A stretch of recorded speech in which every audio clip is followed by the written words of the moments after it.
Hey, welcome to the show. You're on the Unpopular Opinion Show with your host, Johnny Caruso. If you look up here to the right, you'll see the opinions of the day. California Governor Newsom takes the fight to Trump. And then we have Trump flees to Alaska to avoid questions about the Epstein files. Yeah, real juicy. Okay, before we get into it, each topic is timestamped. So here, wherever it's at, each topic is timestamped so you can go straight into it. But before you do, gotta warn you, these are the popular opinions. Popular, I mean mainstream. You click on every news station, they're regurgitating the same shit. And this show is called the Unpopular Opinion. So, yes, I'll run you feedback of what they're saying, but then I'll give you some unpopular opinions. So if you're not used to controversy, I'm telling you, tighten up your chin strap, tighten up your seatbelt, put your man or woman cap on, and be ready to take the words that I'm gonna be hitting you with, right? Look, I love you. It's all for fun. But this is the Unpopular Opinion Show, and I'm going to give you some unpopular opinions, damn it. But look, let me throw you to this first video. Of that state stepped up today to accept the challenge from Donald Trump and Texas Republicans. Here's the good thing about California, folks. We're the size of 21 state populations combined. We're the fourth largest economy in the world. We're not a small, isolated state. I know they say don't mess with Texas. Well, don't mess with the great Golden State. And so we're here with our state of mind, with the clarity of our purpose and conviction to recognize that we need to reconcile the world we're living in. We do have agency. We're not bystanders in this world. We can shape the future, and that's what we intend to do today. Here he is once again trying to rig the system. He doesn't play by a different set of rules. He doesn't believe in the rules. And as a consequence, we need to disabuse ourselves of the way things have been done. It's not good enough to just hold hands, have a candlelight vigil, and talk about the way the world should be. We have got to recognize the cards that have been dealt. And we have got to meet fire with fire. And we've got to be held to a higher level of accountability. So that's what this is about. It's not complicated. We're doing this in reaction to a president of the United States that called a sitting governor of the state of Texas and said, find me 5 seats. We're doing it in reaction to that act. We're doing it mindful of our higher angels and better angels. We're doing it mindful that we want to model better behavior, as we've been doing for 15 years in the state of California with our independent redistricting commission. But we cannot unilaterally disarm. We can't stand back and watch this democracy disappear. We can't stand back and watch this democracy disappear district by district all across this country, not just in Texas, but in Missouri, where J.D. Vance went just a week ago, in Indiana, in places like Ohio, in places like Florida. We need to stand up, not just California. Other blue states need to stand up. We need to be firm in our resolve. All right, there you have it. Some tough words by Mr. Galvin Newsom. Did y'all like everything? You love what he said? You like everything you heard, right? All right. Now I'm about to give you the unpopular opinion. All right, Mr. Galvin Newsom. You're arguing because they're going to do some gerrymandering in Texas to pick up some states. I don't know if you guys know, but the Supreme Court already ruled this is constitutional by the legislatures, the governors, the congressmen in each state can do this. It's nothing new. Did you know that over 40% of the people in California actually vote Republican? Did you know that? No, you did not. Because only about 15% are represented in their Congress. Why is that? Because Mr. Newsom failed to tell you that his state already gerrymandering already does a gerrymandering thing in his state, meaning the fix is already in. Now I know people, you will get your talking points because mainstream popular opinion is, well, they don't do it in the middle of an election. They do it at a certain time. Okay, that's the hill you're gonna die on. That's so close to your soul. Either you're for or you're for against it. That's it. If you're against it, you're against it on both ways, right? If you're against cursing, it doesn't matter when or how or where you curse, like, right? If you're for something, you're for it or against it. But this is all politics, folks. And this is all politics. And in politics, it's about power because this is how people stay with a job. It's not about how they take care of you. It's how they stay in a job. All right, so I think we can both agree on that.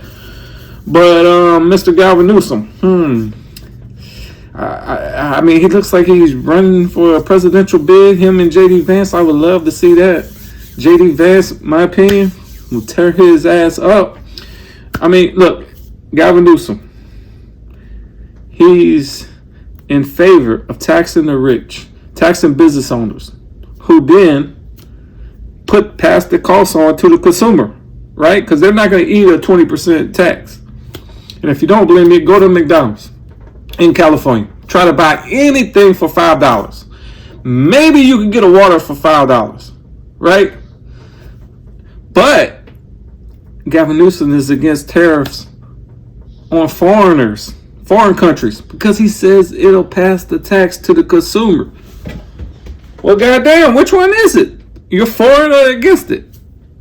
You get what I'm saying? The hypocrisy here. And they have this train construction project. $400 billion they spent on this damn thing. Maybe a little less, a little more. I don't know. $1 billion here, $1 billion there. Hell, it ain't my money. It's you guys in California taxpayer money. In my state, I'm happy with them because, look, I don't see 100% where my tax money goes. You never will.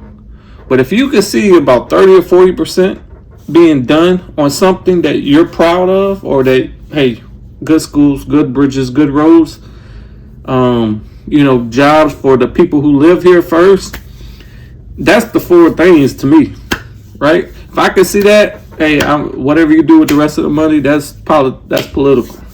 But in California, they waste $400 on a railroad system for 10, 15 years, building that never even got halfway finished. But this guy is going to lecture you, about funds and gerrymandering and how government should work. He didn't even have water to put out fucking fires. Like, yeah, y'all know he's a sad governor. And we got to stop trying to like people because they look like us, they talk like us, they act like us. Do you benefit us? I mean, I grew up with friends as a kid. Look like me, talk like me, and guess what? I was a rotten apple just like them. And they didn't benefit me not one bit being around them. But they look like me, act like me, and talk like me. It wasn't until I broke away from the herd, because I couldn't really stretch and grow and be successful around them. Any little bit of success was like a slight, as if I was doing something wrong. But once I got around other successful people and away from them, I became successful. All right, so that is my unpopular take on Mr. Gavin Newsom. I'm going to throw you to the next one. It says Trump flees to Alaska to avoid questions of the Epstein files. Ooh, let's throw you to the tape. Who he has called a genius in order to avoid questions about a pedophile who raped children, while Donald Trump was calling him a terrific guy. It won't work. If Donald Trump does manage to avoid questions about Jeffrey Epstein tomorrow in Alaska, those questions will be waiting for him when he returns to Washington. Every member of Congress now is getting questions about Jeffrey Epstein. The difference between Democrats and Republicans who get questions about Jeffrey Epstein is that Democrats actually answered those questions. Here is Maryland's Democratic Senator Chris Van Hollen in a town hall tonight. Why won't they release the Epstein files?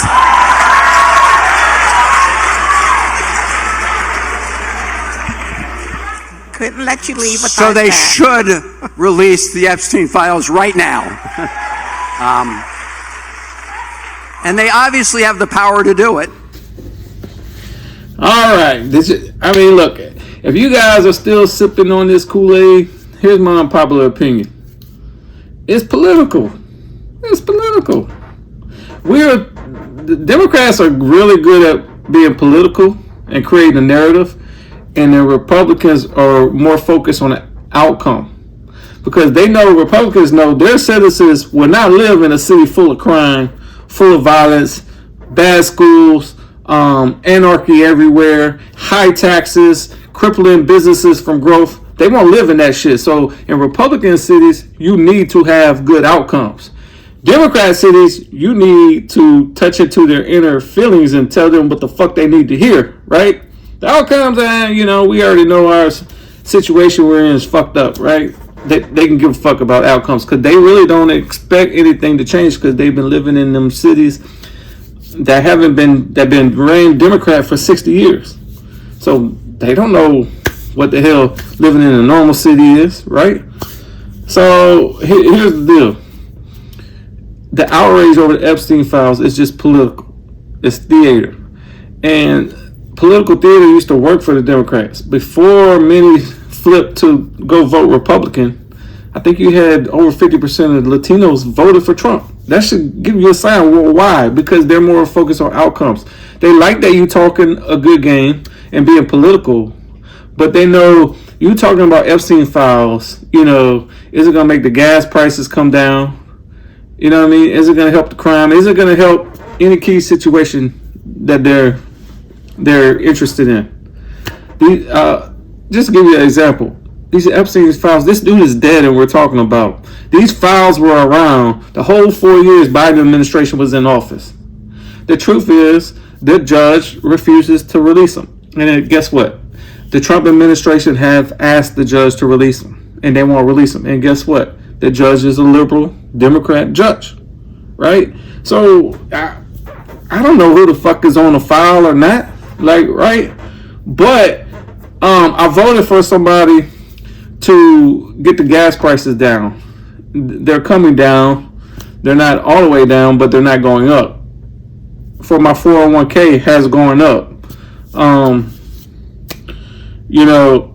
I can't get mad at what Trump is doing. This whole Epstein files, it's just a political smear to, whatever they can find. A dead person, some shit he's did that's connected to Trump. Whatever they can find. And that's what people realize. That's who the Democrats are. And if this country continues to put Democrat people in leadership, to me they're just saying they don't want leadership. That doesn't make. One person told me the other day, oh well, it don't matter who you vote for, Johnny. It's not going to change my situation where I live. Bullshit.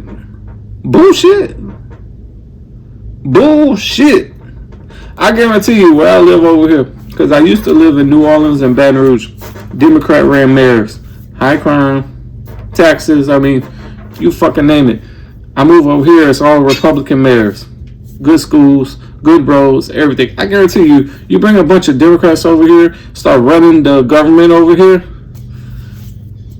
schools will be ran down, roads will be fucked up, they'll be taxing the rich, the business owners, right? And those business owners will be passing on the prices to the consumer, and we'll be paying, $15, $20 for a value meal at McDonald's. You know what I mean? So, yeah, it does matter who you vote for. And it's just that people have lived in cities that have been ran one way for so long, they don't know that it matters. But collectively, it's like crime. You think nothing's going to change with the crime, because collectively you haven't done enough to address the crime. Collectively, not enough people think what's going on in the streets is bad. When enough people get out and have had enough, right, then it'll change. But until it's just a few people saying stuff, nothing's going to change.